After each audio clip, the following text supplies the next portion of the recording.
नमस्कार दर्शकों, इस विशेष प्रस्तुति में आप सभी का हार्दिक स्वागत।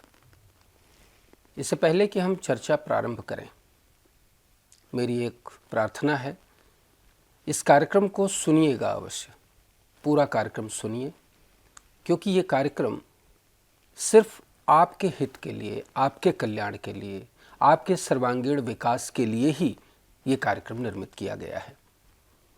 हम देश भर के प्रबुद्ध जनों को, विद्वत जनों को यहाँ आमंत्रित करते हैं और उनसे आपके हृदय की बात करते हैं। आपके उन अनुत्तरित प्रश्नों के उत्तर लेते हैं जिन प्रश्नों में आप उलझे होते हैं, लेकिन उन प्रश्नों का उत्तर आपको कहीं से प्राप्त नहीं होता। ये जीवन एक पहेली है। जीवन को समझना, जीवन को व्यतीत करना, मानव जीवन को श्रेष्ठ बनाना और अपने पूरे जीवन को संपूर्णता के साथ व्यतीत कर लेना अपने आप में बहुत बड़ी बात है। शायद ये सबसे बड़ी बात है। इसी बात को ध्यान में रखते हुए हम विद्वज्जनों का यहाँ आह्वान करते हैं, उन्हें यहाँ आमंत्रित करते हैं और आपके हृदय की बात उनसे करते हैं। इसी कड़ी में आइए आज हमारे बीच प्रस्तुत हैं, हमारे बीच में आज उपस्थित हैं परम पूज्य ज्योतिषाचार्य एवं कथा प्रवक्ता बनवारी जी महाराज। महाराज जी का हार्दिक स्वागत करते हैं। महाराज जी, आपका बहुत बहुत वंदन, बहुत बहुत अभिनंदन। राधे राधे, जय श्री कृष्ण। आप आए महाराज जी इतनी दूर से, तो इसके लिए तो बहुत बहुत धन्यवाद महाराज जी। और पिछले काफ़ी समय से मैं आपसे जुड़ा हुआ हूँ और बहुत अच्छा लगता है आपसे मिल करके, आपसे बात करके। आपकी इतनी सुंदर सुंदर कथाएं निरंतर चलती रहती हैं। आप कर्मकांड के द्वारा, ज्योतिष के द्वारा भी लोगों का मार्गदर्शन करते हैं। इतना बड़ा प्रकल्प आपका इंदौर में गौशाला मंदिर का निर्माण कार्य चल रहा है। तो इन सब चर्चाओं के साथ साथ लोगों के हित की कुछ बातें। तो महाराज जी, सर्वप्रथम मेरे मन में यही भाव है कि मानव जीवन को सार्थक कैसे बनाया जाए, हम अपने जीवन को कैसे सार्थक बनाएं, क्या करें क्या न करें। राधे राधे, जय श्री कृष्णा। सर्वप्रथम तो सर्वधर्म चैनल के समस्त दर्शकों को ये सुंदर प्रोग्राम जो आज सर्वधर्म चैनल ने आयोजित किया है, उसके लिए मैं उन्हें बहुत बहुत साधुवाद देता हूँ, बहुत बहुत आशीर्वाद और बहुत बहुत धन्यवाद कि उन्होंने मुझे यहाँ आमंत्रित किया और ऐसा सुंदर आयोजन, ये हमें एक प्रोग्राम करने का अवसर प्राप्त हुआ। साथ ही आपका बड़ा सुंदर प्रश्न है, मानव जीवन में ऐसा क्या किया जाए जिससे कि मानव का कल्याण हो सके। कल्याण का मार्ग हमारे, अगर ये प्रश्न हम वेदों से, शास्त्रों से, हमारे पुराणों से, क्योंकि हमें सत मार्ग बताने के लिए हमारे ऋषि मुनियों ने हमें वेद दिए हैं, हमें शास्त्र दिए हैं। अगर हम वेद शास्त्र के शरण में जाएं और इनसे पूछें कि ऐसा कौन सा मार्ग है जिससे हमारा कल्याण, मनुष्य का कल्याण हो, तो उसका एक ही मार्ग बताया है कलिकाल कलयुग में। कलयुग केवल नाम आधारा, सुमरे सुमरे नर उतर ही पारा। इस कलिकाल कलयुग में जैसे आज जितने संत हैं, उन संतों में सर्वश्रेष्ठ संत श्री प्रेमानंद जी महाराज, अगर आप हम उन्हें भी श्रवण करेंगे तो वो भी एक ही। हमारे जितने वेद शास्त्र हैं, अगर प्राचीनता में जाएं, अभी आधुनिकता में, अभी के समय में जाएं, तो जो श्रेष्ठ संतों हैं उनके शरण में जाएं तो हमें वो यही मार्ग बताएं। हमारे वेद शास्त्रों की शरण में जाएं तो वेदों में, शास्त्रों में, पुराणों में एक ही उल्लेख। अगर भागवत के अंतर्गत भी हम जाएं तो प्रारंभ में सच्चिदानंद रूपाय और अंतिम में नाम संकीर्तनम यस्य सर्व पाप प्रणाशनम प्रणामो दुख समनस्तम नमामि हरि परम। लेकिन भगवान के नाम में, भगवान के शरणागति में ही हमारा कल्याण है। हम इस जीवन का, इस मनुष्य मानव योनि का अगर कोई श्रेष्ठ कार्य है तो वो है भगवान का नाम। बाकी यानी कि आप सारे काम करो और साथ में भगवान का नाम लेते रहो। भगवान का नाम कैसे भी ले सकते हैं या उसकी कोई विधि है? हाँ, इसमें अगर हम कोई अनुष्ठानात्मक क्रम में जाते हैं तो हमें उसमें थोड़ा नियम का पालन करना पड़ेगा। थोड़ी क्रियाओं का पालन करना पड़ेगा, शुद्धता पवित्रता का हमें पालन करना पड़ेगा। अगर हम भगवान को निस्वार्थ भाव से अगर भजना है तो उसमें आपको कोई शुद्धता पवित्रता की आवश्यकता नहीं है, कोई नियम की आवश्यकता नहीं है। और भगवान का नाम हम हर क्षण, हर समय, हर अवस्था में ले सकते हैं, हर जगह ले सकते हैं।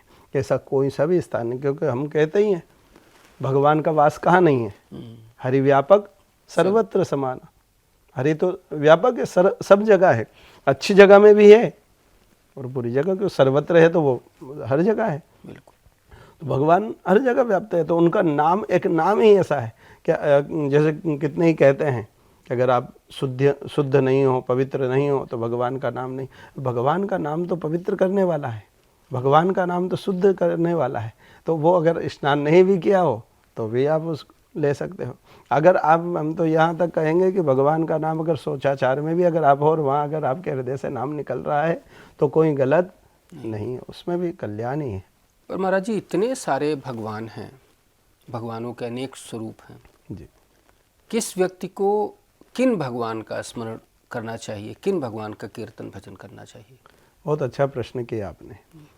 और अगर इस प्रश्न की दृष्टि से अगर हम सोचें तो हमारी जो जन्म पत्रिका, जिस प्रकार से हम थोड़ा ज्योतिष का कार्य करते हैं, उसमें जन्म पत्रिका में 12 भाव बताए गए। 12 भाव, पहला लग्न से लेकर दूसरा धन भाव, तृतीय भाई बहन का भाव, चतुर्थ घर परिवार का भाव, पंचम विद्या और भगवान इष्ट का भाव होता है, पंचम भाव। वहाँ से इष्ट देखा जाता है।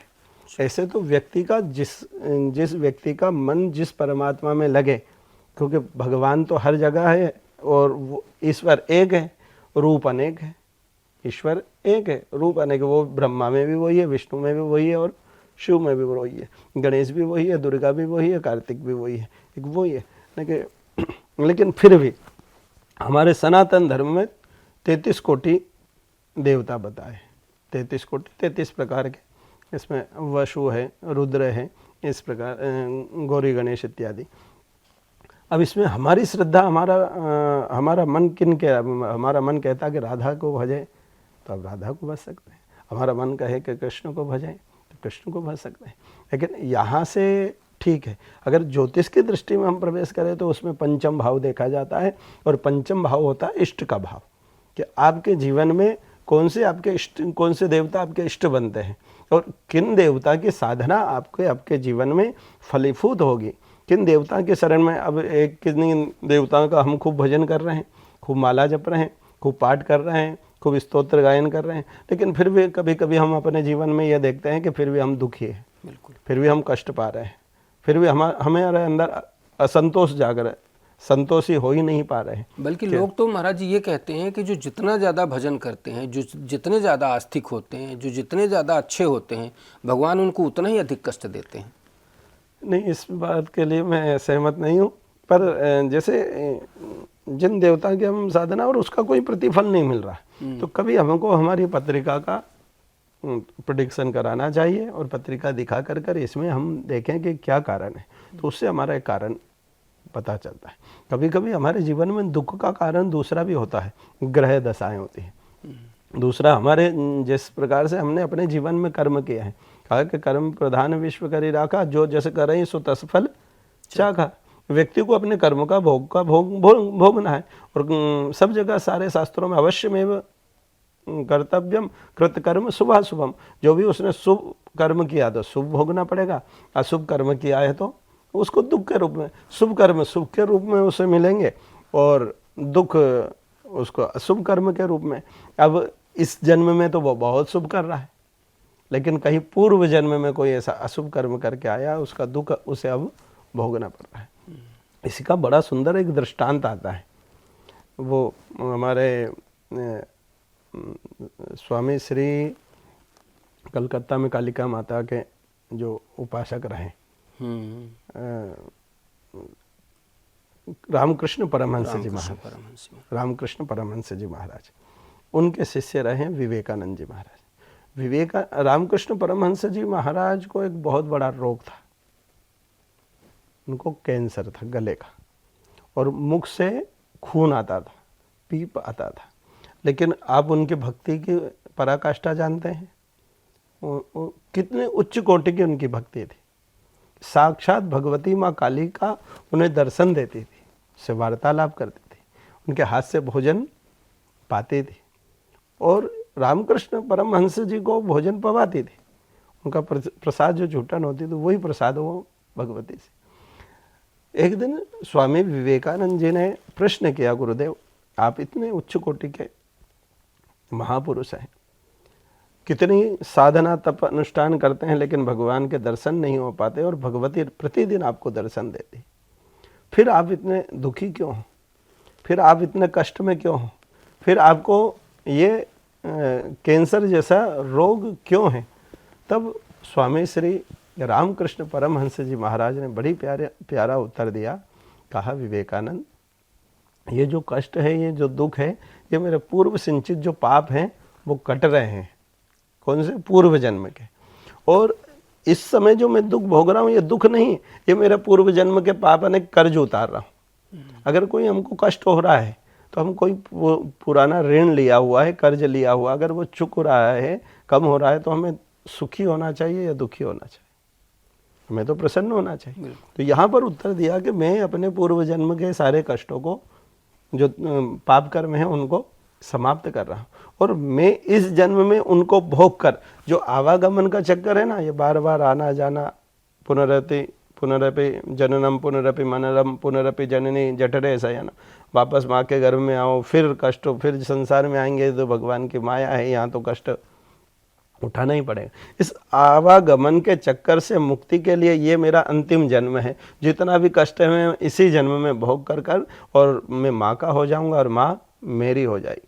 भाई जीवन में कष्ट आए, दुख आए, तो हमारे महापुरुष तो कहते हैं कि उसे भी आप दुख मत समझो, उसे भी आप सुख समझो, क्योंकि आपका पूर्व जन्म का जो ऋण है उसे आप चुका रहे हो और उस ऋण से उऋण हो जाओगे तो आप परमात्मा के हो जाओगे। और सुख मिल रहा है तो कोई पूर्व जन्म का आपने सत्कर्म किया है, उसको चुकाने के लिए, सुख भोगने के लिए इस धरा पर आए हो। इस दिन आपका सुख पूरा हो जाएगा, सत्कर्म पूरा हो जाएगा। क्योंकि जब ना आपके पास यानी कि पुण्य हो, ना आपके पास में पाप हो, जब पुण्य और पाप दोनों नहीं होंगे तब मोक्ष होगा, तब मुक्ति होगी।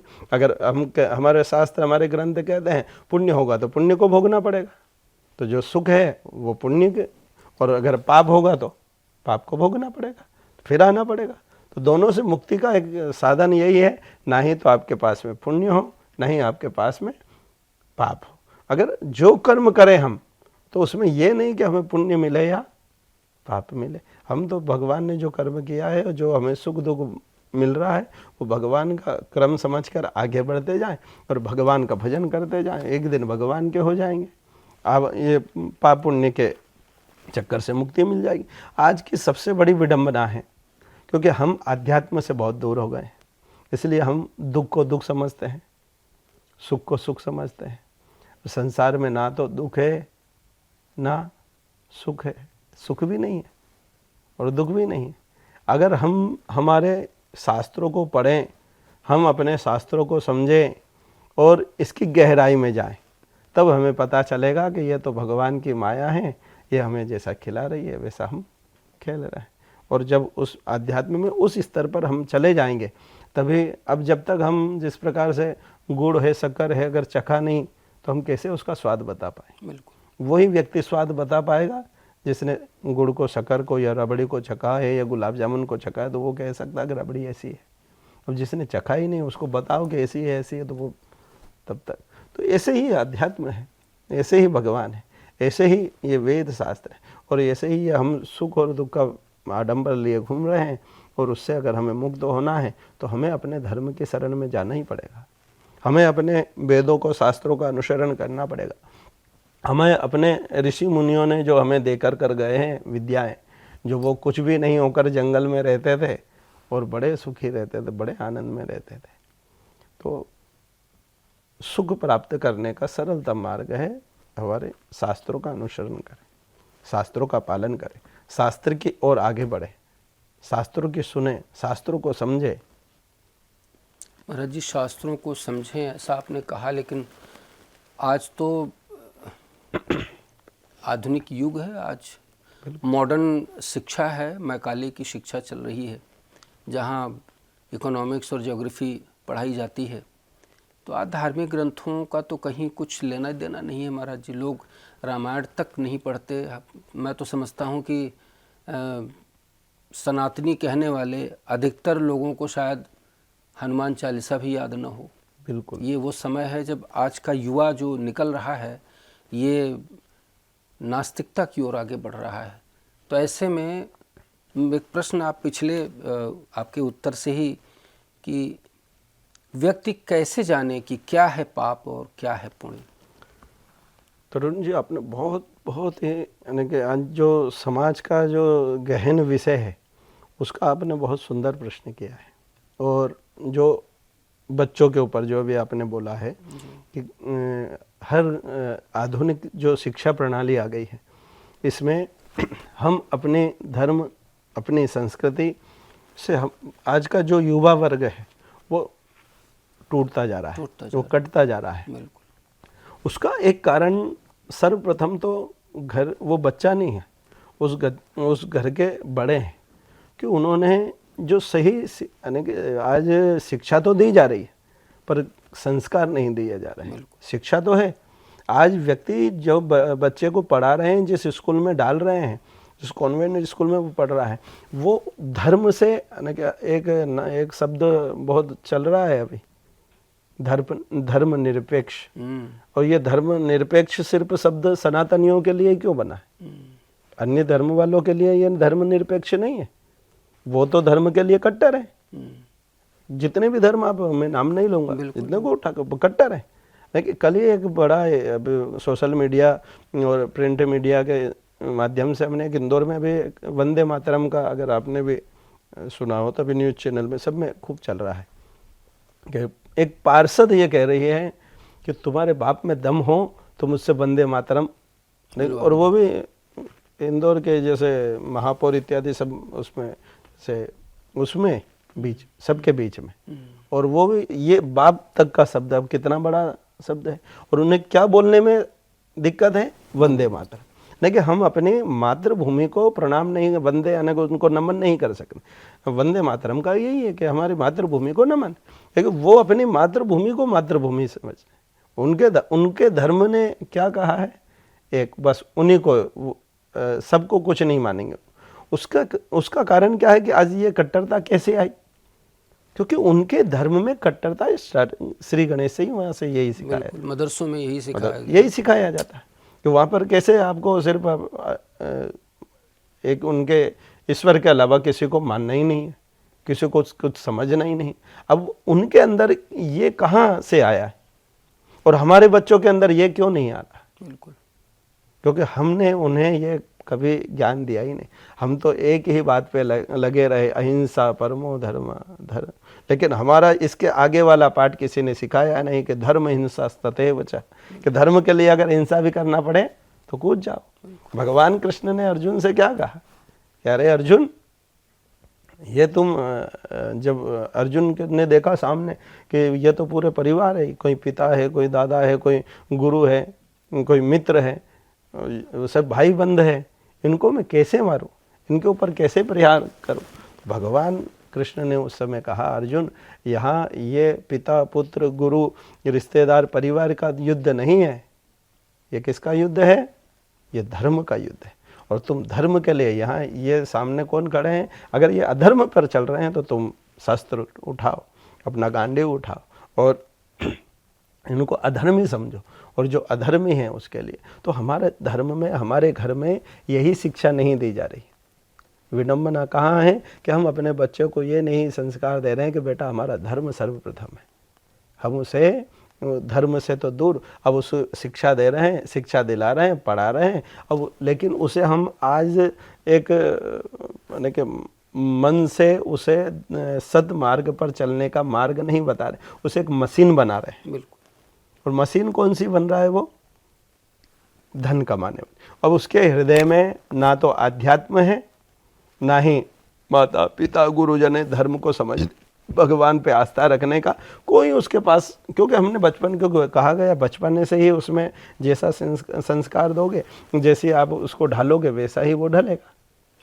अगर उसको बचपन से उसको अध्यात्म से जोड़ा ही नहीं, अपने बच्चों का आज के समय में क्या हो कि बच्चे ने साइकिल मांगी तो हमने साइकिल दे दी, मोटरसाइकिल मांगी तो हमने मोटरसाइकिल, कार मांगी तो हमने कार भी दे दी, लेकिन कार तो दी लेकिन क्या नहीं दिए, संस्कार। कार दो लेकिन उसके साथ में हमें अपने बालकों को संस्कार देना परम आवश्यक है, और संस्कार देने के लिए ही बने हैं गीता जी, भागवत, शिव महापुराण, रामचरितमानस। इन विषयों को हमें भी, अब विडंबना क्या है कि ना ही तो हमने पढ़े हैं, अब हम पढ़े नहीं हैं तो हम उन्हें कैसे पढ़ाएं। बिल्कुल। और थोड़ा सा दूसरे जितने धर्म हैं कहीं ना कहीं वो हम अपने धर्म के लिए समय देते हैं, थोड़ा सा अपने, अगर मस्जिद आना हो तो वो उनका नियम है, और अगर प्रतिदिन नहीं जा पाएंगे तो एक दिन तो उनका ऐसा है कि 5 समय की नमाज करते हैं। तो ये उनका बहुत अच्छा उनके धर्म में है और पालन कर रहे हैं, तो कितना अच्छी बात है। तो लेकिन हमारे यहाँ कहाँ विडंबना है कि किसी बच्चे से कह दो बेटा जाओ मंदिर में दर्शन कराओ, दीपक लगा कराओ, तो क्योंकि उसे हमने बचपने से मंदिर की आदत ही नहीं डाली, दीपक लगाने की आदत नहीं डाली, आरती उतारने की आदत ही नहीं डाली, उसे बता ही नहीं कि ये हमारे भगवान ही, हमारे ये जो भी है सब इनकी कृपा से, सब इनके उससे ही है। ये हम जब तक हम स्वयं नहीं उसे अपने जीवन में आचरण में नहीं डालेंगे और अपने बच्चों को नहीं ये संस्कार में देंगे, तब तक वो धर्म के प्रति अडिंग नहीं हो सकते, आस्थावान नहीं हो सकते, और उसके लिए वो बच्चा, मेरी दृष्टि में वो बालक जिम्मेदार नहीं है, अभी तो उसके माता पिता जिम्मेदार है। और अगर माता पिता धर्म में से नहीं जुड़े हैं, अध्यात्म से नहीं जुड़े, आजकल क्या है कि हर जगह हर व्यक्ति को सिर्फ एक ही धर्म पर उंगली उठाने का प्रचलन चल गया। जिसको देखो वो कोई राम की निंदा करता है, कोई कृष्ण की निंदा करता है, कोई शिव की निंदा करता है। अरे भैया तुम इनको समझो तो सही, तुमने किसी को जाना नहीं, किसी को समझा नहीं, वेदों को समझा नहीं, वेदों किसी ने कुछ बोला और बस उसके बोलने पर उसी पर। कभी कभी तो सोशल मीडिया इनके माध्यम से इतने ऐसे ऐसे शब्द, ऐसे ऐसे देवताओं के बारे में बोला जाता है, बड़ा अंदर से तो बहुत दुख होता है, लेकिन इसके ऊपर सरकार को कुछ कदम उठाना चाहिए, क्योंकि इस प्रकार के कोई तो उसके ऊपर एक प्रावधान होना चाहिए, कुछ उसके ऊपर सरकारी के उसको कुछ सजा हो या कुछ उसके ऊपर कार्रवाई हो। क्योंकि आजकल हम किसी के ऊपर ये कोई, एक आपने थोड़े दिन पहले एक राजस्थान का एक जो क्या उनका नाम, जो दर्जी थे, सिलाई का काम करते थे, उन्होंने थोड़ा सा एक सोशल मीडिया पे बोल दिया था, उसके बालक ने कुछ पोस्ट कर दी, उसमें उसका गला काट दिया गया। और हमारे यहाँ पर कितना कुछ बोला जाता है, लेकिन कोई उसके पे कोई कार्रवाई नहीं होती, और कोई हिंदू संगठन बेचारे कुछ करते भी हैं तो उन्हें जेल में डाल दिया जाता है कि आपने ऐसा क्यों किया, आपने उनको क्यों मारा, क्यों पकड़ा, क्यों दबाया। अरे उन्होंने इतने अपशब्द धर्म के प्रति बोले, भगवान के प्रति बोले, उनके ऊपर कोई कार्रवाई नहीं। इस विषय में थोड़ा सा सनातनियों को धीर गंभीर होना पड़ेगा। संस्कार हमें अपने घर में लाने पड़ेंगे। शिक्षा के साथ में संस्कार और अध्यात्म, गीता, भागवत, पुराण, वेद, इनका थोड़ा थोड़ा ज्ञान हर सनातनियों को प्राप्त करना पड़ेगा। अगर आपको नहीं पता है भगवान श्री कृष्ण चंद्र के बारे में, तो आप जानो, बिल्कुल पढ़ो, समझो।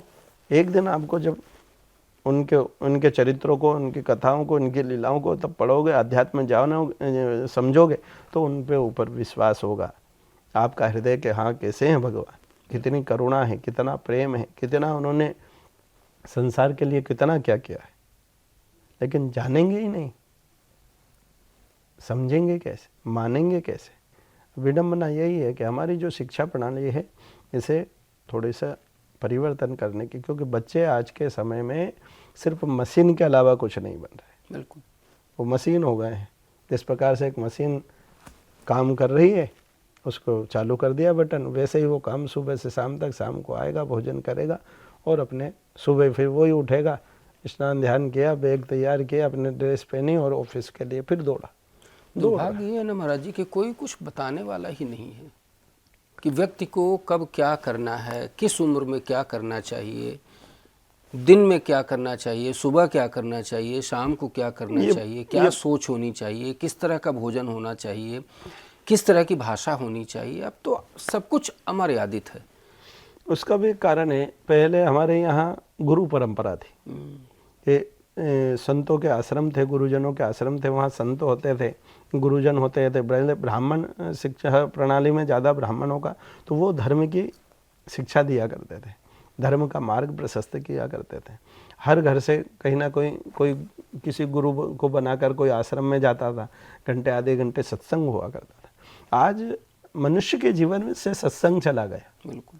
और जहाँ सत्संग गया वहाँ सब कुछ गया, वहाँ अध्यात्म में गया। आज जो ये सारी विडंबना जो है आज हमारे धर्म के, वो मूल सत्संग से है। सत्संग की आधी घड़ी सुमिरन वरन 50, वर्षा वर्षे एक घड़ी अरहटे मिले 12 मास। सत्संग की आधी घड़ी भी जीवन यानी कि व्यक्ति के व्यक्तित्व, व्यक्ति के जीवन को परिवर्तन कर देती। और अभी क्या है, सोशल मीडिया का सत्संग चल रहा है, और सोशल मीडिया का सत्संग कोई काम का नहीं है। व्यक्ति सुनता तो है लेकिन उसे स्वीकार नहीं करता, उसको अमल नहीं कर सकता। इस कान से सुनी बात और इस कान से बाहर हो गई। और वही सत्संग, वही आध्यात्म जब आप किसी गुरु के शरण में जाओगे, क्योंकि यहाँ पर क्या होता है, गुरु और शिष्य का न कि सत्संग, जो गुरु हमें सत्संग देते हैं, सत्संग कराते हैं, तो उनका एक क्रम होता है। गुरु जब सत्संग करता है तो एक वो व्यासपीठ पे बैठा है, उच्च आसन पर, और जो शिष्य है, जो श्रवण करने वाला, जो श्रोता है, वो नीचे बैठता है। तो जब ऊपर से पानी आता है तो कहाँ बहकर जाता है, नीचे। और अभी सोशल मीडिया से जो हम सत्संग श्रवण करते हैं, तो वो जो सुनने वाला है उसका कान कहाँ है, ऊपर, और जो सोशल मीडिया है वो कहाँ है, नीचे। वो नीचे है। अब नीचे से पानी ऊपर जा सकता है क्या? यहाँ वो तो यहाँ है ना, अगर वो ये, अब वो यहाँ लेकर सोशल मीडिया, मोबाइल को लेकर यहाँ सुन नहीं सकता, वो तो यहाँ, तो उसके कान ऊपर है और पानी नीचे बह रहा है। अब ऊपर पानी को ये बहाव ऊपर, तो बहाव तो नीचे की ओर जाता है पानी का। इसी प्रकार से ये सोशल मीडिया का जो अध्यात्म है, ये सत्संग है, आज कितनी कथाएं हो रही है, कितना अध्यात्म के ऊपर कितने प्रवचन। आप सोशल मीडिया पे, टीवी पर जितने आप खोलो तो ढेर सारे चैनल, ढेर सारे आध्यात्मिक, ढेर सारे प्रवचन मिलेंगे, सब मिल जाएगा, लेकिन उसका असर नहीं होगा। और उसका असर, अगर उसका प्रभाव हमारे जीवन पर पड़े, तो इसलिए ये, क्योंकि अगर गुरु की शरण में जाकर कर बैठेंगे, आप अपने जीवन में प्रैक्टिकल कर देखना। हमने तो अभी तक कर रहे हैं कि जब गुरु की शरण में, गुरु के सामने जाकर चरणों में बैठते हैं, और वहाँ से कोई गुरु शब्द, कोई चीज़ हमें बोलते हैं, और वही ज्ञान वो हमारे अंदर उतरता है कि नहीं, वहाँ हमारा हृदय बोलता है कि नहीं, अब मुझे ये नहीं करना चाहिए, मुझे ये इस मार्ग पर चलना है। गुरु ने वहाँ पर, उन्होंने इस प्रकार से समझा के, तो वो ज्ञान हमारे हृदय में उतरता है।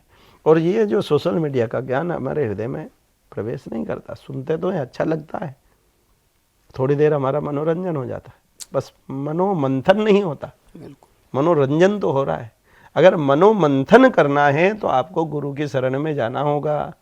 जो पूर्व परंपरा है उसका हमें अनुसरण, उसका पालन करना ही होगा, तभी हमारा कल्याण हो सकता है, तभी हमारे घर में सुख शांति आ सकती है, तभी हमारे बच्चे हमारे अनुकूल हो सकते हैं। बहुत सुंदर महाराज जी, इतना बढ़िया आपने बताया कि कोई बिल्कुल ही नासमझ व्यक्ति भी होगा, वो भी इस बात को समझ लेगा। आपने इतनी अच्छी व्याख्या पाप पुण्य की और संस्कारों की बताई है, अद्भुत, बहुत ही अच्छा। मैं तो यही कहूँगा दर्शकों की जीवन में कुछ करें न करें, महाराज जी का आदेश ही है कि सत्संग अवश्य करें, गुरु की शरण में जाएं, और जीवन को कैसे बेहतर बनाना है, कैसे सुंदर बनाना है, इस पर अवश्य विचार करें। महाराज जी की कथाओं का श्रवण किया करें। महाराज जी के यूट्यूब चैनल्स हैं, महाराज जी के फेसबुक और इंस्टा वगैरह पर भी महाराज जी के निरंतर कथाएं और सत्संग इत्यादि सब कुछ चल रहा है, तो आप उसको देख सकते हैं। नंबर्स चल रहे हैं इस प्रोग्राम में, उन नंबर्स पर संपर्क करके आप स्वयं महाराज जी को फ़ोन करके महाराज जी से बात कर सकते हैं, मार्गदर्शन प्राप्त कर सकते हैं।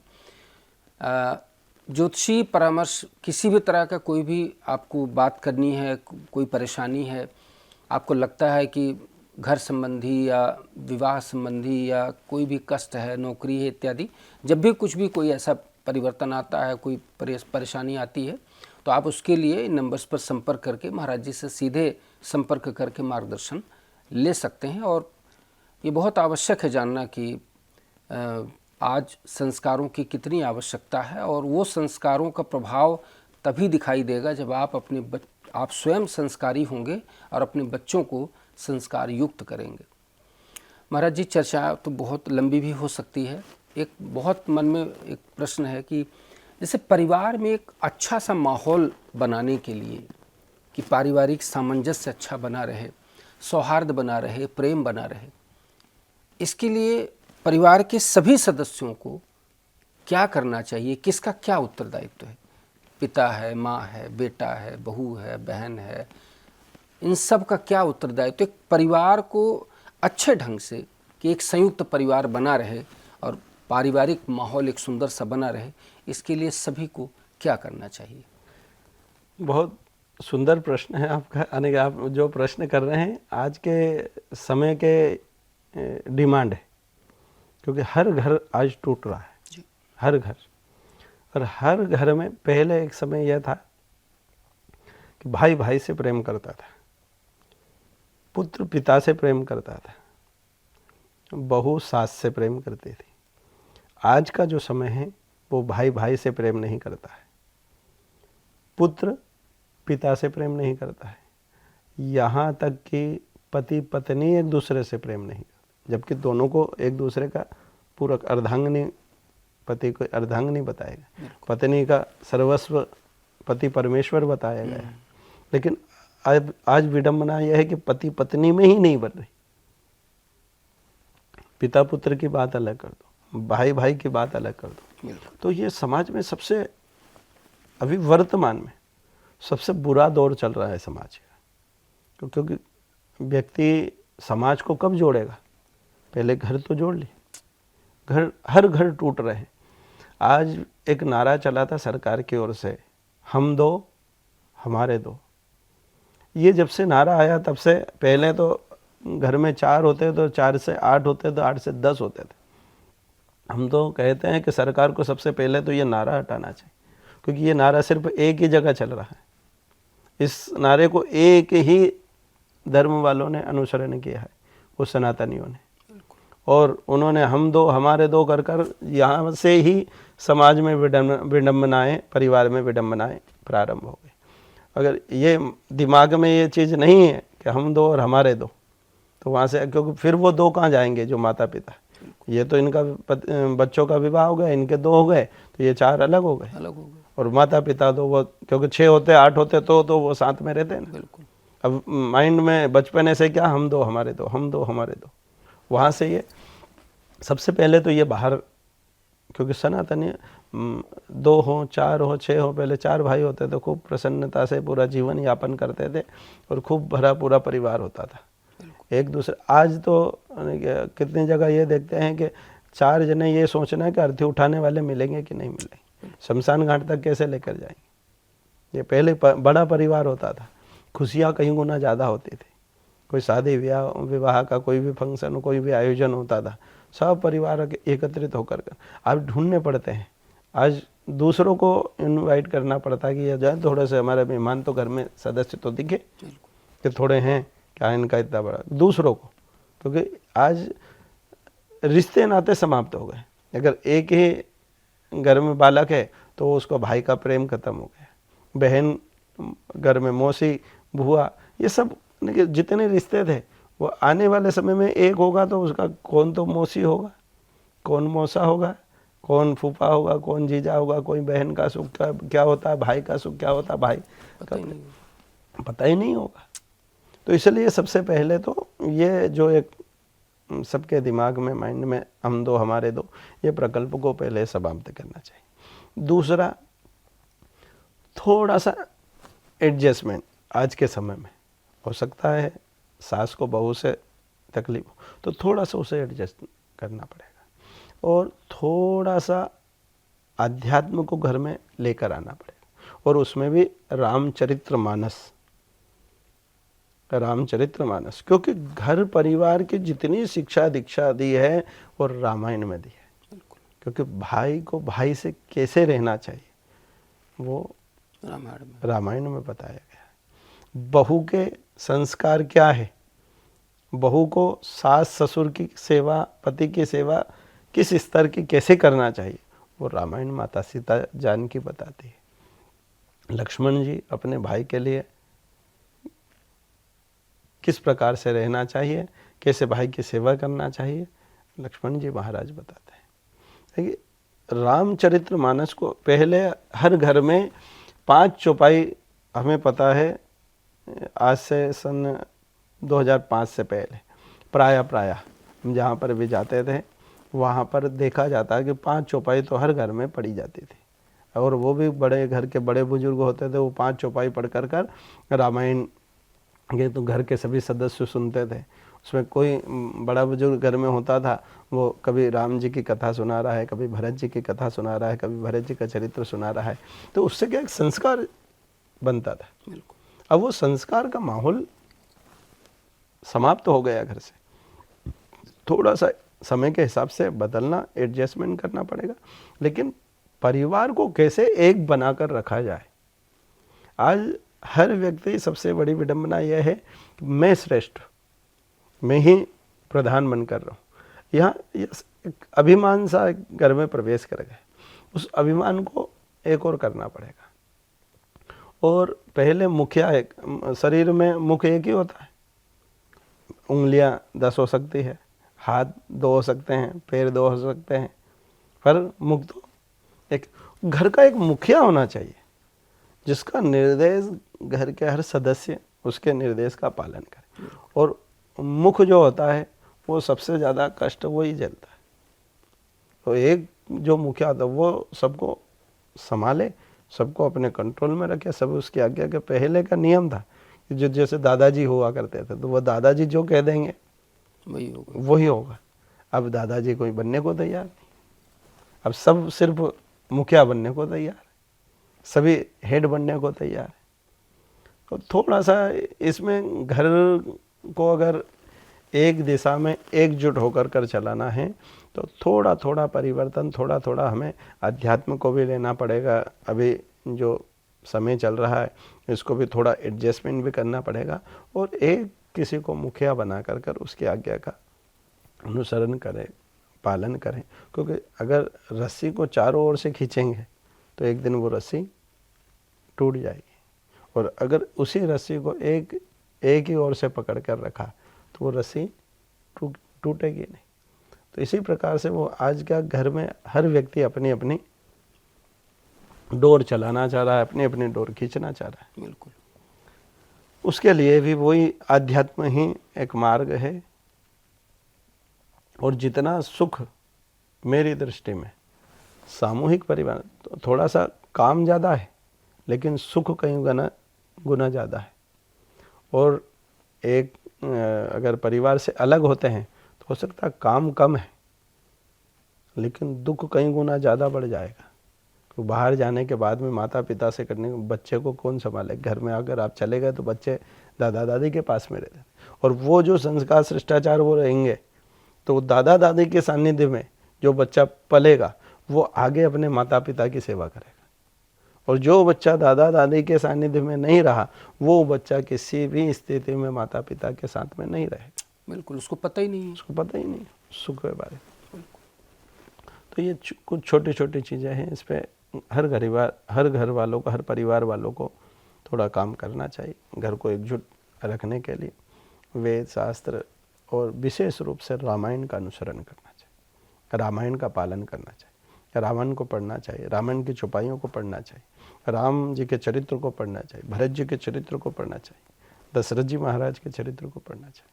अपने यहाँ तो शिक्षा के लिए इतना अध्यात्म भरा पड़ा है, इतना है हर जगह से, इतना जिसके बारे में बता नहीं सकते। लेकिन फिर विडंबना यही है कि हम सब मूल जड़ से, हम अपनी ही जड़ को काट रहे हैं, अपनी जड़ से दूर हो रहे हैं। अगर जड़ नहीं रहेगी तो वृक्ष हरा भरा रह ही नहीं सकता, जो घर परिवार हरा भरा रह ही नहीं सकता। और सनातनियों की जड़ एक ही है, तो वेद शास्त्र। अगर ये जड़ को पानी देते रहो, पानी देने का मतलब ये इनका अनुसरण करते रहो, इनको समझते रहो, इनको पढ़ते रहो, इससे जुड़े रहो, तो आपका घर परिवार अलग। जहाँ जहाँ पर आज भी ऐसा नहीं है कि अब सामूहिक परिवार आज नहीं है, बहुत सारे हमने देखे हैं, लेकिन वहाँ हमने वो ये भी देखा है कि वहाँ अध्यात्म है। और जहाँ अध्यात्म है वहाँ आज भी 4 भाई 5 भाई, आज यानी कि 50 लोगों का परिवार रह रहा है। और जहाँ अध्यात्म नहीं है वहाँ 4 जने भी नहीं रह पा रहे। आज तो महाराज जी समस्याएं भी बड़ी विकट है ना। लोगों को तो पूरी तरह से मेट्रो सिटीज़ में, बड़े बड़े शहरों में फ्लैट्स में रहना है, 2 कमरों में, 3 कमरों में, 4 कमरों में। गांव से तो लोग बाहर ही निकल रहे हैं। आज देखिए भारत के गांव खाली हो रहे हैं। खेती करने के लिए कोई तैयार नहीं है, मज़दूर मिलते नहीं हैं।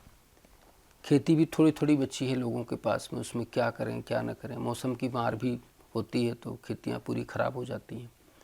हर व्यक्ति पैसे कमाने की होड़ में, मोबाइल के हज़ारों रुपए बिल देने के चक्कर में हर कोई शहर की ओर भाग रहा है। और शहर में आ करके यहाँ चाहे मजदूरी ही करनी पड़े, लेकिन फ्लैट में रह करके और एसी की हवा सभी खाना चाहते हैं। ऐसे में जो संस्कार हैं, जो मर्यादाएं हैं, जो परंपराएं हैं, वो गांव की जो सबसे बढ़िया अच्छी अच्छी चीज़ें थी, वो सब व्यक्ति भूलता जा रहा है महाराज जी। इसके उलट आपको शहर में आप रह सकते हैं, मैं आपकी बात करूं, आप बड़े शहर में रह सकते थे, आप वृंदावन में बहुत बड़ा प्रकल्प बना करके रह सकते थे, लेकिन आपने अपने ही गांव को कितनी मजबूती से पकड़ा है महाराज जी। ये कितना बड़ा समाज के लिए मैसेज है। परमात्मा ने आपको सब कुछ दिया है, इतनी अच्छी आपने शिक्षा प्राप्त किया, इतना सुंदर आपका विचार, इतने आप बुद्धिजीवी हैं, और आप अपने गांव का, अपने परिवार का विकास करने के लिए देखिए आप इतना बड़ा प्रकल्प, आप वहाँ पर गौशाला और मंदिर का निर्माण करा रहे हैं। महाराज जी, ये आपको नहीं लगता कि आपको भी शहर में रहना चाहिए? आप गांव में क्यों इतना बड़ा प्रकल्प कैसे आप कर पा रहे हैं? बिल्कुल, आपका बहुत सुंदर प्रश्न है, और इसके विषय में हमारी बहुत सारी चर्चाएं, यानी गाँव से भी, इंदौर से भी, कुछ हमारे पारिवारिक जनों ने, कुछ शुभचिंतकों ने भी ये विषय रखा कि आप यहाँ इंदौर में फिर गौशाला गांव में क्यों, यहाँ से इतनी दूर क्यों। तो सबसे पहले मैं अधिकतर वेदों शास्त्रों का अनुसरण ज़्यादा करता हूँ, उनकी आज्ञा का पालन करता हूँ। तो उसमें आया जननी जन्म भूमिश्य स्वर्गादपि गरीयसी। जननी जो जन्म देती है वो माँ, और दूसरा जहाँ आपका जन्म हुआ वो भूमि, वो स्वर्ग से भी ज़्यादा सुख देने वाली होती है। 2 तो मन में यही है कि भगवान तो तीर्थ में, धाम में विराजमान है, पर पहले ये शास्त्रों ने कहा कि यह स्वर्ग के समान है। तो जब हमारा यही स्वर्ग है, तो इस स्वर्ग को छोड़कर फिर बाहर जाने के, भगवान ने, अगर हमारा जन्म हो सकता, अगर भगवान को हमारे लिए वृंदावन स्वर्ग बनाना होता तो वृंदावन में ही जन्म दे देते। तो वृंदावन में जन्म दिया है, उनके लिए वो स्वर्ग है, लेकिन भगवान ने हमारा वृंदावन तो हमारी जन्मभूमि को बनाया, ये गांव को बनाया। इसके लिए हम क्या कर सकते, क्योंकि भगवान ने हमको यहाँ जन्म दिया तो उसका कोई कारण है, इसलिए, और हो सकता है इसीलिए हमको अध्यात्म से जोड़ा है, ये पूजा पाठ कर्मकांड भगवान की भक्ति से, साधना से, आराधना से जोड़ा है। तो हम क्यों, किसी ने कहा कि गुरुजी जब इंदौर में आपके इतने ये है, अनुयायी हैं इतने ही, पर हमारे मन ने कहा कि हमारा जन्म इंदौर में नहीं हुआ। जरूर यहाँ सारी व्यवस्था, अनुयायी है, शिष्य हैं, सारा प्रकल्प है, लेकिन हमारा जन्म तो जन्मभूमि में हो। और एक बार हमारे गुरुजी ने भी हमारे लिए, हम बहुत सारे विद्यार्थी बैठे थे, हमारे गुरुजी बहुत उच्च कोटि के संत थे।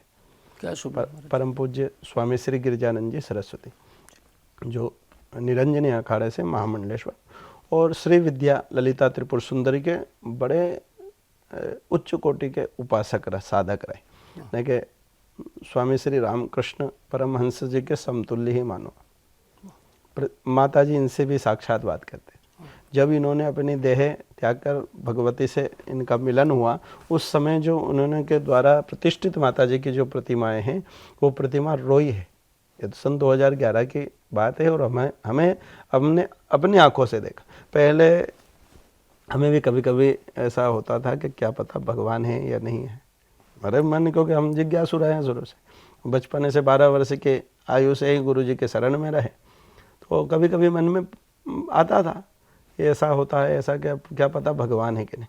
लेकिन जब गुरु जी भगवती से मिले और उन्होंने अपना अंतिम समय, और उस समय देखिए वो मूर्तियाँ, जो पत्थर की मूर्तियाँ, उनकी आंखों से अश्रुधारा बह रही है। ये हमने अपनी आंखों से देखा। जो वस्त्र पहने थे वो सारे गीले हो गए हैं। तब विश्वास हुआ कि वाकई भगवान है आज भी। तब से हमने भगवान के, यानी कि ये भगवान है या नहीं, ये विषय ही खत्म हो गया। उस दिन हमको, हमारे तो बाल्यकाल में गुरुजी के सामने बैठे हुए थे। गुरुजी ने एक बार एक बड़ी प्यारी सभी बच्चों से कहा था, उस समय तो मैं बहुत 13-14 वर्ष का था, कि बेटा जीवन में तुम कभी थोड़े योग्य हो जाओ तो यहाँ, तो यहाँ आश्रम मैंने बनाया, इतनी गौशाला, इतने विद्यार्थियों को तैयार किया है और सबको धर्म के प्रचार के लिए मैं आगे करूँ, लेकिन तुम अपने जीवन में थोड़े सफल हो जाओ तो अपने गांव में जाकर इस धर्म का प्रचार प्रसार का कार्य जरूर करना। तो एक बात वो उन्होंने उस 13-14 वर्ष के आयु रही थी उस समय, लेकिन बात मन में बैठ गई थी उसी समय। तब से ही भगवान से कि कभी योग्य हो गए गुरुदेव के आशीर्वाद से, तो एक बार हम वहाँ पर कुछ ऐसा प्रकल्प का कार्य। दूसरा, मन यही कहता था कि जननी जन्मभूमि स्वर्गादपि करियसि, कि जन्मभूमि के लिए हमको वहाँ जन्म लिया, वहाँ का कुछ ऋण है हमारे ऊपर, उस ऋण को चुकाना है। उस ऋण को चुकाने के लिए गुरु की आज्ञा भी और अपना मन की इच्छा भी। तो यहाँ पर नई वो प्रकल्प प्रारंभ करते हुए और हम अपने गांव, दूसरा वहाँ पर हम आध्यात्मिक दृष्टि से देखा तो साधना की सबसे सुंदर पवित्र स्थल बताया गया है नर्मदा मैया का तट। और वहाँ पर नर्मदा का तट है। नर्मदा मैया मात्र 4 किलोमीटर दूर है और 10-12 किलोमीटर दूर तक नर्मदा मैया का तट कहता है। तो अपने का उत्तर तट है। उत्तर तट की जो साधना आराधना वो कई गुना अधिक फल देती है। एक नाम जपो तो लाख नाम जप का पुण्य फल प्राप्त होता है। और वहीं पर पास में ही मां नर्मदा का नाभि स्थल है। नर्मदा यानी कि मध्य है, जैसे हमारा जो शरीर का मध्य हमारी नाभि है, उसी प्रकार से मां नर्मदा का नाभि है वो, जहाँ पर वो गौशाला वो नाभि स्थल के क्षेत्र में आता है। तो वहाँ पर गौशाला का निर्माण, गौशाला के साथ में वेद पाठशाला, क्योंकि हमारे सनातन धर्म का जो मुख्य मूल जड़ है वो है वेद, ऋग्वेद, यजुर्वेद, सामवेद, अथर्ववेद। आज विडंबना यह है कि शास्त्रों का अनुसरण बहुत कर रहे हैं, पुराणों का अध्ययन बहुत कर रहे हैं, लेकिन वेद पाठी ब्राह्मण आज बहुत कम बचे। जिसको संपूर्ण, किसी से पूछो आपको संपूर्ण शुक्ल यजुर्वेद तैयार है, कंठस्थ हैं, तो ऐसे विद्वान हैं आज भी, पर बहुत कम बचे हैं। तो और हमारे गुरुदेव का मुख्य वेद की और ये पूरा ध्यान केंद्रित, और उन्होंने वैदिक ब्राह्मण ही तैयार किए थे। और वो जानते थे कि वो हमें बताते भी थे कि हमारे धर्म के जड़ वेद है। अगर वेद रहेंगे तो सनातन कभी, वैसे सनातन तो सनातन है, कभी समाप्त हो ही नहीं सकता। तो उन्हीं की आज्ञा का अनुसरण करते हुए गौशाला तो प्राय पूर्णता की ओर कार्य चल रहा है। और अभी वेद विद्यालय का कार्य वहाँ पर चल रहा है, जिसमें हम श्री गणेश 21 ब्राह्मणों से वहाँ पर प्रारंभ करने का विचार हो रहा है। अगले वर्ष से वेद पाठशाला प्रारंभ हो जाएगी।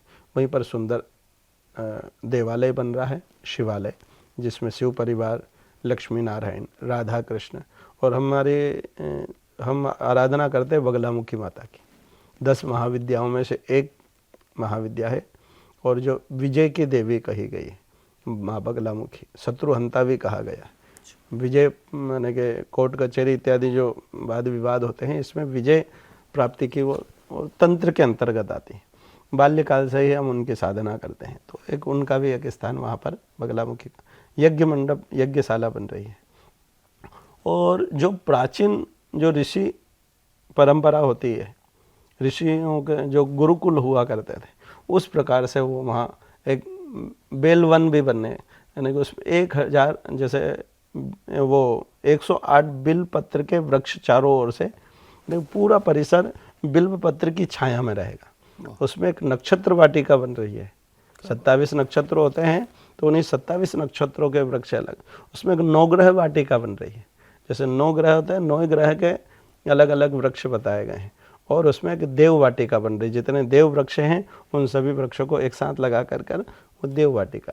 तो वहाँ यानी कि इतना बड़ा आध्यात्मिक ऊर्जा का केंद्र बने कि वहाँ का कोई एक बात भी, माँ नर्मदा का उत्तर तट है, बिल वन मिल गया, नक्षत्र वाटिका मिल गई, नक्षत्र मिल गए, गौ माता जो साक्षात भगवान ने भी जिनको पूजा है, जिनके अंदर सारे देवता विराजमान रहते हैं, उन गौ माता का सानिध्य मिल गया। उस जगह पर एक नाम लो तो ही आपको करोड़ों गुना पुण्य की फल की प्राप्ति होती है। वहाँ अगर आप एक रात्रि विश्राम करो तो आपको ये नहीं लगना चाहिए कि मैं इस संसार में हूँ, कि कहीं मैं अलग ही किसी उसमें, यानी कि वो आध्यात्मिक ऊर्जा का इतना केंद्र बने। दूसरा हमने इसलिए कि आज जहाँ पर भी जाएं वहाँ इतनी भीड़, इतना शोरगोल, देखिए अध्यात्म तो कम है, शांति कम है, और वहाँ पर आडंबर ज़्यादा है। हम यही चाहते हैं कि आडंबर से दूर रहें और शांति के पास में रहें, आध्यात्म के पास में रहें। भगवान शिव का किस प्रकार से अभिषेक किया जाता है, वहाँ प्रतिदिन सहस्त्र धारा से अभिषेक हो। वहाँ जाने कि वेद मंत्र किस प्रकार से बोले जाते हैं, वेद मंत्र को सुनने से कितनी शांति है। समझ में नहीं आए, कहा गया वेद मंत्र को अगर सुन लो तो ही आपको बहुत शांति प्राप्त होता है। मंत्र, वेदों के मंत्र में वो शक्ति है सुनने से ही। तो वो जब अभिषेक सहस्त्र धारा से शिव जी का अभिषेक हो तो हमारे कानों में जब वेद के मंत्र जाएं तो एक हमारे रोम रोम रोम जागृत हो जाए, रोम रोम हमारे प्रफुल्लित हो जाए, हमारी आत्मा नाचने लगे, हमारा शरीर नृत्य नहीं करे, आत्मा नृत्य करे, तो हम अध्यात्म और हम उस चीज़ को समझ पाए। यज्ञ मंडप में अगर देवताओं का आहुति दें तो जिस देवता का मंत्र बोला जाए तो उसके मंत्र के साथ स्वाहा करें, तो ऐसा हमें प्रतीत हो कि वो देवता हमारी इस आहुति को स्वीकार कर रहे हैं, इसे ग्रहण कर रहे हैं। वहाँ का वातावरण उसमें गौ सेवा किस प्रकार से है, हमारा तो यह है कि वहाँ गौ माता हो तो उनके गले में मंगलसूत्र हो, पैरों में पायजाप हो, और उनके सींग में रजत जड़ा हुआ हो, और उनके शरीर पर बढ़िया सुंदर सुंदर, जैसे हम देवताओं का श्रृंगार करते हैं तो सुंदर वस्त्र पहनाते हैं ना, जरदोशी और ये बहुत सारे वो ऐसे सुंदर उनके ऊपर श्रृंगार किया हुआ। अरे जब हम गाय को कहते हैं सर्वदेव वहीं गौ माता, गाय को रात दिन पूजते हैं, लेकिन उनका स्वरूप भी उस प्रकार के होना कि हमें वो लगे कि हाँ ये है माँ। जो वो उनके मुख से एक ही, या तो हमारे मुख से अपनी माँ के लिए माँ निकलता, लेकिन गौ माता तो रात दिन माँ माँ करता, एक ही गौ। गाय जब बोलती है तो उसके मुख से माँ ही निकलता है। तो और जिसने गौ की सेवा कर ली उसने संसार में ऐसा कुछ नहीं बचा जिसके आने के उसने गुरु को भी भज लिया, वेदों को भी भज लिया, ऋषियों को भी भज लिया, और भगवान को भी भज लिया। गाय के चारों पैरों में धर्म, अर्थ, काम और मोक्ष, 4 पुरुषार्थ गाय के पैर में ही। और गोबर में तो आपको पता ही है लक्ष्मी जी का वास है। जिस घर में गोबर रहता है वहाँ सब प्रकार की शांति होती है। पहले नियम था हर घर में गोबर से लेपन हुआ करता था, गौमूत्र का पोषण हुआ करता था। आज यह आधुनिकता के कारण वो सब क्रम, और हम वहाँ पर उसी ऋषि परंपरा के अनुरूप कि वो जिस जगह हम रहे वहाँ ज़्यादा सिर्फ गाय को तो महल में रखा है, और जितने हम रहेंगे वो रहने वाली जगह कुटिया रहेगी। अच्छा, हम कुटिया में रहें, और गाय के लिए गौशाला नहीं बनाई है, हमने वहाँ पर गौ महल बनाया। गाय को गौशाला तो टीन सेट लगा दिया और उसमें नहीं, गाय को महल में, और उसका जो इस प्रकार से वो बन रही है गौशाला, वो पूरी महल की तरह बन रही है। फ्लोर वाइज है ना, फ्लोर वाइज डबल स्टोरी है, एक नीचे एक ऊपर, ऊपर गौ माता जाएगी। और आपको जब उसका पूरा एलिवेशन तैयार होगा तो वो गौशाला की तरह कोई नहीं कह सकता कि ये गौशाला है, कोई भी कहेगा कि ये महल है उसका पूरा। तो हमारा मन में यही है कि गौ माता को हम गौशाला में नहीं रखेंगे, गौ माता को हम गौ महल में रखेंगे। ऐसा बहुत बहुत प्यारा भाव है महाराज जी, आपको बहुत ही अद्भुत भाव है।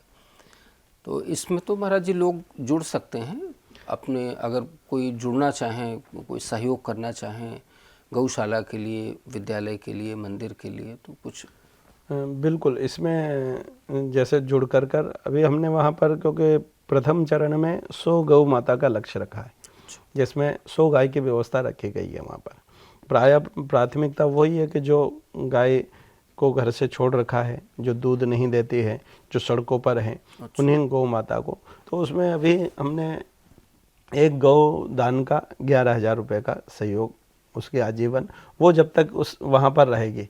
लेकिन ऐसा नहीं कि ये दूध नहीं दे रही है या दूध दे रही है तो उन्हीं गायों को रखा जाएगा। और जो एक बार वहाँ आ गई, अब जो वहाँ से जिसका स्थान खाली होगा, जब जो अपने गोलोक धाम को जाएगी, उस जगह खाली होगी, फिर दूसरी गौ माता वहाँ पर आएगी। अभी क्योंकि हमारे पास भी इतना धन पर्याप्त है नहीं, जो कथा से, कर्मकांड से, अनुष्ठान से, ज्योतिष के माध्यम से जो भी आता है वो हम उसी प्रकल्प में लगा रहे हैं। पिछले 2.5-3 वर्ष से कार्य चल रहा है। जैसे जैसे भगवान व्यवस्था करते हैं वैसे वैसे हम आगे बढ़ते जाते हैं। आगे जैसे संयोग आता है, कोई देता है तो ठीक है, ना दे तो भी ठीक है, जो दे उसका भी भला, ना दे उसका भी भला। पर ऐसे पुण्य कर्म में व्यक्ति को अपना धन का दान अवश्य करना चाहिए। क्यों? क्योंकि धन की गति यही कि अगर धन को आपको शुद्ध पवित्र करना है तो उसका मार्ग है दान। अब लेकिन दान भी पात्र को देना चाहिए, वो दान की भी पात्रता शास्त्र में बताई गई कि उस धन के सदगति हो। आज बहुत जगह ऐसा भी होता है कि किसी आपने दारू पीने वाले को दान कर दिया तो वो तो दारू में, कोई मांसाहारी होगा तो वो मांस में करा, कोई गलत जगह ले जाकर लगाए, कोई किसी प्रकार, कोई कहाँ। अगर ऐसी जगह जहाँ आवश्यकता भी है और ऐसी जगह वो गौशाला बन रही है जहाँ वहाँ कोई देने वाला नहीं है, तो ग्रामीण क्षेत्र में बेचारे किसान वर्ग है, उनका ही घर परिवार नहीं चल पाता है, तो वहाँ दान तो दे नहीं सकते। और नहीं आसपास के क्षेत्र से हमने आज तक उनसे, क्योंकि हमें पता है वो उनका घर ही कैसे चला रहे, कभी सोयाबीन की फसल मर गई, कभी गेहूं की मर गई, तो वही कर्ज में है, तो वो जो कर्ज में है वो वहाँ क्या देने आएगा, वो तो कुछ नहीं दे सकता। सिर्फ तो जो शहर में अपनी बड़ी बड़ी फैक्ट्रियाँ लेकर कर बैठे हैं बड़े बड़े, तो वो ऐसी जगह थोड़ा थोड़ा अगर धन लगाएंगे उनका भी कल्याण होगा, और गौ की सेवा होगी, ब्राह्मणों की सेवा होगी, और धर्म का प्रचार प्रसार होगा। बिल्कुल। मैं तो दर्शकों से प्रार्थना करूंगा महाराज जी कि यदि आप तक ये कार्यक्रम पहुंचा है और इस कार्यक्रम को आपने सुना है, तो महाराज जी के द्वारा बहुत ही सुंदर कार्य, इंदौर से कुछ किलोमीटर की दूरी पर एक सुंदर से स्थान में एक भव्य गौ मंदिर का निर्माण और वेद विद्यालय का निर्माण और शिवालय मंदिर का निर्माण कार्य चल रहा है इस समय, आप देख सकते हैं। तो उसमें जो भी आपसे बन पाए, जो भी आपके मन में आए कि नहीं आपको इस तरह का सहयोग करना है, आप उस सहयोग के लिए नंबर्स पर संपर्क करके जुड़ सकते हैं। महाराज जी, कथा तो बहुत वर्षों से महाराज जी आप कर रहे हैं, और इतनी सुंदर गौशाला और मंदिर इत्यादि का निर्माण चल ही रहा है, और आपके जीवन क्या आप चाहते हैं, क्या आपके मन में है कि क्या क्या कार्य आपके द्वारा हो जिससे लोगों का कल्याण हो? बस कथा का क्रम, पहली कथा हमने उज्जैन सिंहस्थ कुंभ 2016, वैसे इस क्रम में तो हम सन 99 से, उसमें पहले जिस प्रकार से गुरुदेव के शरण में गए और गुरुकुल परंपरा के अंतर्गत हम रहे, सन 2004 तक 99 से 2004 तक शुक्ल यजुर्वेद का अध्ययन किया, और शुक्ल यजुर्वेद के अंतर्गत यजुर्वेद के 40 अध्याय होते हैं यजुर्वेद के अंतर्गत, उसमें से 20 अध्याय हमारे उस समय बाल्यकाल्य में कंठस्थ थे। और फिर वहीं से रुद्री, दुर्गा, सप्तशती, कर्मकांड का जो क्षेत्र आता है, ग्रह शांति इत्यादि। फिर कुछ समय वहाँ अध्ययन पूरा होने के बाद में कर्मकांड यज्ञ, बड़े बड़े यज्ञ करते, 100 कुंडी यज्ञ के आचार्य बने। खूब कर्मकांड से समाज का कल्याण किया, धर्म का प्रचार किया और पूरे भारतवर्ष में अनेकों जगह, अनेकों प्रांतों में जाकर कर यज्ञ, अनुष्ठान इत्यादि कर्म चलते रहे, आज भी करते हैं। वहीं से कर्मकांड के हमारे इसमें 6 क्रम बताए गए हैं, ज्योतिष, कर्मकांड, व्याकरण, साहित्य, ऐसे ये 6 अंग हैं। उनमें कर्मकांड में जब तक ज्योतिष नहीं हो तब तक कर्मकांड यानी कि अंधा है। और कि ज्योतिष को ज्योति कहा गया, नेत्र, जब तक नेत्र नहीं होगा तो व्यक्ति देख नहीं पाएगा। फिर हमने भी वही कि अगर ज्योतिष नहीं रहेंगे तो कर्मकांड कब तक चलेगा। कर्मकांड वाले पहले वो जो थे मुहूर्त देखो, बिना मुहूर्त के कर्मकांड होगा। यज्ञ करना हो तो यज्ञ के लिए आपको पहले मुहूर्त देखना पड़ेगा। एक हमारे इंदौर में बड़े विद्वान ज्योतिष के, उनके पास में हमने 3 वर्ष तक ज्योतिष का अध्ययन किया और फिर ज्योतिष से फिर धीरे धीरे धीरे धीरे ज्योतिष का क्रम चलता रहा।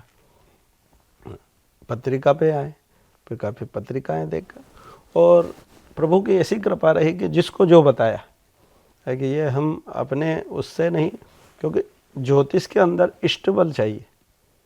जब तक इष्ट की कृपा नहीं हो तब तक आपका ज्योतिष फलीभूत नहीं हो सकता, सिद्ध नहीं हो सकता, उसकी सफलता नहीं हो सकती। आपने कहा हो और वही हो जाए, क्योंकि ज्योतिष में बहुत सूत्र है।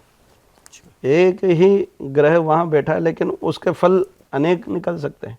और जिस प्रकार से एक डॉक्टर होता है, अगर 4 डॉक्टर के पास जाओगे तो 4 डॉक्टर अलग अलग दवाइयाँ लिखेगा। उसी प्रकार से 4 ज्योतिषियों के पास में आप जाओगे तो वो 4 ज्योतिषियाँ अलग अलग अपनी उसका समाधान बताएंगे, कोई किस प्रकार से, कोई किस प्रकार से, कोई किस प्रकार से।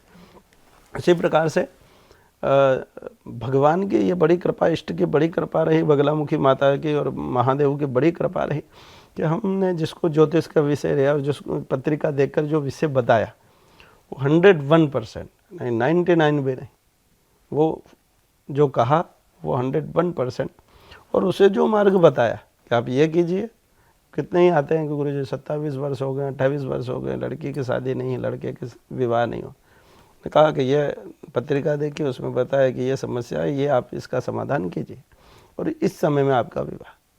अब प्रभु की ये कृपा जब होता है तो उनका फ़ोन आता है, कितने ही मिलने आते हैं कि आपने जो तारीख दी थी उस तारीख के अंतर्गत जो आपने समय दिया था, आपने बोला कि सर 1 वर्ष में हो जाएगी, बिल्कुल होगा। तो उस समय बड़ा संतोष होता है, बड़ा सुख मिलता है कि चलो भगवान ने एक ये, किसी ने मकान का, किसी ने कोई ना कोई किसी पीड़ा से, क्योंकि ज्योतिष में वही ज्योतिष पत्रिका लेकर आता है जो पीड़ित है, जिसको कोई ना कोई समस्या से घिरा हुआ है और उस समस्या से निदान कैसे पाए। अब मेन है दवाई, कि ऐसी कौन सी दवाई दी जाए कि इस रोगी का रोग दूर हो जाए। और वो इष्ट कृपा से वो दवाई जीवा से निकलती है, वो समाधान निकलता है। वो समाधान अगर मनुष्य प्राणी कर लेता है तो उससे वो निजात पा लेता है, आराम पा लेता है। और उसे वो क्रम चलते चलते फिर हम आए कथा के उसमें, प्रभु कृपा से ही आए वो भी। उसके लिए तो प्रभु कृपा ही है कथा के। 2016 में उज्जैन सिंहस्थ, उसमें एक ब्राह्मण समाज को बहुत बड़ी जगह मिली थी उज्जैन की। उन्होंने प्रस्ताव रखा कि आप लोग कथा यज्ञ का कार्यक्रम रखिए। हमारे साथ में और 4-6 ब्राह्मण थे, वो भी जो पहले से कथा यज्ञ इत्यादि करते। तो हमने 1 महीने का क्रम, उसमें 4 कथाएं, उसमें हमारी पहली कथा, और पहली कथा भी उसका सिटी केबल पर लाइव प्रसारण, पहली कथा पे। ये प्रभु की कृपा थी। अब क्योंकि इतने समय से अध्यात्म से जुड़े था तो बोलने का तो अभ्यास था ही, वहाँ से बढ़िया थोड़ा अध्ययन किया और पहली कथा से फिर वृंदावन दूसरी कथा है, फिर खाटू श्याम में, ऐसे क्रम चलता रहा आज तक प्रभु की कृपा से चला आ रहा है। और सच्चा तो यह है कि हम हृदय से भगवान को बहुत मानते हैं। भगवान जो अगर यहाँ आपके पास बैठे हैं, इसमें भी हमारी इच्छा नहीं है, सिर्फ भगवान की इच्छा है। हर जगह उनकी इच्छा से लगे हुए हैं, उनकी इच्छा से कार्य कर रहे हैं। और हमारे अंदर सिर्फ एक ही है कि हम अपने धर्म के लिए कुछ करके जाए, कुछ धर्म के लिए ऐसा करके हम रहें या ना रहें। पर हमारे बाद में भी कोई 2-4, जैसे हमारे गुरु ने हमको बनाया, जैसे 100 विद्यार्थी 1000 विद्यार्थी तैयारी, तो हम धर्म के लिए आज कुछ कर रहे हैं। तो ऐसा ही हम गुरु के जो पालन, जो गुरु की आज्ञा है, जो गुरु ने मार्ग बताया, उसी का पालन करते हुए कुछ धर्म के लिए ऐसा करके जाएं कि वो और सनातन धर्म से बढ़कर कोई धर्म नहीं। बाकी तो सब पंथ है, धर्म एक ही है, वो है सत्य सनातन वैदिक धर्म। हमारा धर्म कौन सा है? कितने तो विडम्बना है कि धर्म का नाम तक नहीं जानते। बिल्कुल। कितने से पूछोगे कि धर्म कौन सा है, तो कहेंगे हिंदू। हिंदू तो इस भारतवर्ष में जो भी रह रहे हैं सब हिंदू है, क्योंकि एक और हिंद महासागर है और एक और हिमालय और हिंद महासागर के जो बीच में वो हिंदू है। तो सभी हिंदू है यहाँ पर तो। और धर्म एक ही है, वो है सत्य सनातन वैदिक धर्म। बाकी पंथ हैं, और ये कभी समाप्त नहीं हो सकता है। कितने ही वर्षों तक मुगलों ने राज्य किया, कितने ही वर्षों तक अंग्रेजों ने इस भूमि पर राज्य किया, लेकिन वो धन तो ले गए, लेकिन धर्म नहीं ले गए। धर्म गए ही नहीं, क्योंकि इस भूमि से सनातन कभी समाप्त नहीं हो सकता, क्योंकि ये देव भूमि है, ये भगवान की भूमि है। हाँ, धर्म पर कष्ट आज जरूर आएगी, और हर युग में आई है, चाहे सतयुग हो, चाहे त्रेता युग हो, चाहे द्वापर युग हो, और अब कलयुग है। और हर युग में भगवान का अवतार हुआ है।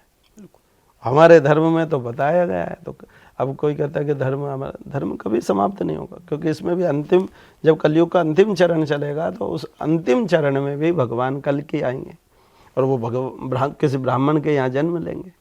लेकिन उस समय में अगर ब्राह्मण रहेंगे अंतिम चरण में, तो वो ब्राह्मण कोई संध्या पूजा पाठी होगा, बिल्कुल वहीं पर जन्म लेंगे, यानी कि उस समय भी धर्म चलेगा। और वही कल की भगवान पुनः दुष्टों का, ये पृथ्वी का जो बाहर स्वरूप जितने भी हैं दुष्ट, सबका संहार कर फिर से दोबारा सतयुग की स्थापना करेंगे। और ये धर्म की गंगा इसी प्रकार से बहती रहेगी। हम भी अपने आध्यात्मिक मार्ग पर इसी प्रकार से चलते रहें। हम अपने जीवन में जितना हो सके ज़्यादा से ज़्यादा सत्कर्म करते रहें, भगवान की शरण में बने रहें, और प्रभु में लीन रहें।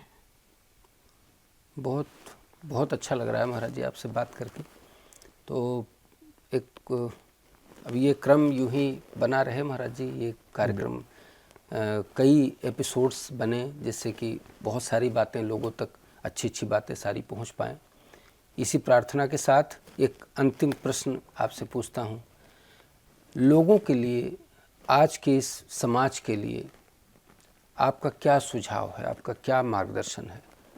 क्या करना चाहिए लोगों को? आज का सुझाव मार्गदर्शन युवाओं के लिए भी, बेटियों के लिए भी, और बुजुर्गों के लिए भी। हाँ, मैं तो कहूँगा जो अभी जो जन्मा भी नहीं है, वहाँ से लेकर कर जो मृत्यु के कगार पर जो अभी अपने बेड पर लेटा है, वहाँ तक के लिए एक घड़ी आधी में पुनियार। आपको ये नहीं कि 6 घंटे 8 घंटे 10 घंटे 2 घंटे आधी घंटा 15 मिनट नहीं कहा गया, 1 घड़ी आधी में पुनियार। 2 मिनट प्रतिदिन अपने इष्ट को, अपने परमात्मा को, अपने भगवान को 2 मिनट उनका बन कर दो, बस 2 मिनट का समय, ज़्यादा नहीं। भगवान ऐसा नहीं कहता है हमारे धर्म शास्त्र ना भगवान कि आप पूरा समय भगवान में ही लगे रहो, पर 24 घंटे अगर भगवान ने हमको दिए हैं, तो उन 24 घंटे में से 2 मिनट तो हमें अपने जीवन में भगवान को हमें देना चाहिए। और 2 मिनट कहा गया है वेद शास्त्र कि 3 घंटे कोई नहीं दे पाए कोई बात नहीं, 1 घंटा नहीं दे पाए कोई बात नहीं, आधे घंटा नहीं दे पाए कोई बात नहीं, 15 मिनट भगवान को नहीं दे पाए कोई बात नहीं, और अगर 2 मिनट भी भगवान को नहीं दे पाए तो उसे चुल्लू भर पानी लेना चाहिए और उसमें डूब मरना चाहिए। क्योंकि भगवान ने आपको 24 घंटे आपके जीवन में दिए हैं, उन 24 घंटे में से 2 मिनट अगर भगवान के लिए आपके पास में नहीं है तो आपका जीवन धिक्कार है। ऐसे मनुष्य योनि को वो माने देवता लोग आपको बार बार धिक्कार करते होंगे, देवता तो क्या राक्षस लोग धिक्कार करते होंगे कि बड़ा मूर्ख है, क्योंकि देवता लोग ललायित रहते हैं कि कब मुझे मनुष्य योनि मिलेगी और कब मैं भगवान का भजन, क्योंकि एक मानव योनि ही है जिसके द्वारा व्यक्ति भगवान को भज सकता है, भगवान का स्मरण कर सकता है, भगवान का यजन पूजन कर सकता है। अगर आपके पास ये 2 मिनट का क्रम बन गया और ये गर्भ से लेकर कर मृत्यु पर्यंत तक वाले के लिए बात है, अगर उसने 2 मिनट भगवान के याद के समय बना लिया तो उसे ना तो यमराज आ सकते हैं उसे लेने के लिए, ना यम के दूत आ सकते हैं उसे लेने के लिए, उसे लेने के लिए साक्षात भगवान नारायण आएंगे, यस भगवान महादेव आएंगे। बस उसने कुछ नहीं करना, उसे सब उसका जैसे दिनचर्या चलती है वैसे चलती रहे, और 2 मिनट वो भगवान का होकर भगवान का स्मरण करे। बस यही जीवन में का मूल मंत्र है। जिसने इस मूल मंत्र को अपने जीवन में धारण कर लिया वो एक दिन परमात्मा से अवश्य मिल जाएगा। ये हमारा विचार है। बहुत सुंदर विचार महाराज जी। इस विचार से बढ़कर के तो कोई विचार ही नहीं है कि हमारा जीवन ही भगवान के लिए हुआ है, उनके भजन के लिए हुआ है, और अगर उनका ही नाम न लें, उन्हीं का ध्यान न करें, उन्हीं का स्मरण न करें, उन्हीं का कीर्तन न करें तो जीवन व्यर्थ है। दर्शकों, कार्यक्रम यहाँ हम समाप्त करते हैं। आशा है आपको ये कार्यक्रम पसंद आया होगा। आपको कुछ बातें ऐसी, हालांकि सभी समझदार हैं, सब समझते हैं, एक स्मरण कराने की बात होती है कि आप इतने समय में अपने जीवन में कुछ ऐसी बातें आती हैं जब आपको सुनाई पड़ती हैं, एक स्मरण हो आता है कि नहीं, हम भूल गए थे, ये बात सामने आई है, हम इसको पुनः धारण करेंगे, इस पर विचार करेंगे और ऐसा करेंगे। तो अगर कुछ अच्छी बातें आपको सुनने को मिली हैं तो उनको स्वीकार लेना आपके लिए बेहतर है। जीवन को सार्थक करने के लिए भगवान का भजन करना, अच्छे रास्ते पर चलना, ये परम आवश्यक है। जैसा कि महाराज जी बता ही रहे थे कि कोई किसी का नहीं है, अगर कुछ है तो भगवान का भजन ही है। भगवान का भजन करें और महाराज जी से संपर्क अवश्य रखें। महाराज जी के नंबर्स चल रहे हैं टीवी स्क्रीन पर, नीचे दिए गए नंबर्स पर आप संपर्क कर लें। क्योंकि महाराज जी ज्योतिष, कर्मकांड, कथा इत्यादि काफ़ी धर्म के लिए ही समर्पित हैं, और जीवन की आपकी जो भी कठिनाइयाँ, कोई सांसारिक परेशानी है किसी भी तरह की, आप उसका हल भी प्राप्त कर सकते हैं। आप महाराज जी को गुरु धारण कर सकते हैं, महाराज जी के प्रकल्पों में सहभागी बन सकते हैं। ज्योतिष इत्यादि की बात तो ठीक ही है, आप महाराज जी के श्रीमुख से कथा भी श्रवण कर सकते हैं। तो आप इन नंबर्स को ज़रूर अपने पास रखें और महाराज जी से संपर्क करें, और आप सुखी हों, आप स्वस्थ हों, भगवान की भक्ति आपको प्राप्त हो। इसी कामना के साथ महाराज जी आप स्टूडियो में आए, इसके लिए बहुत बहुत धन्यवाद महाराज। राधे राधे। राधे महाराज जी।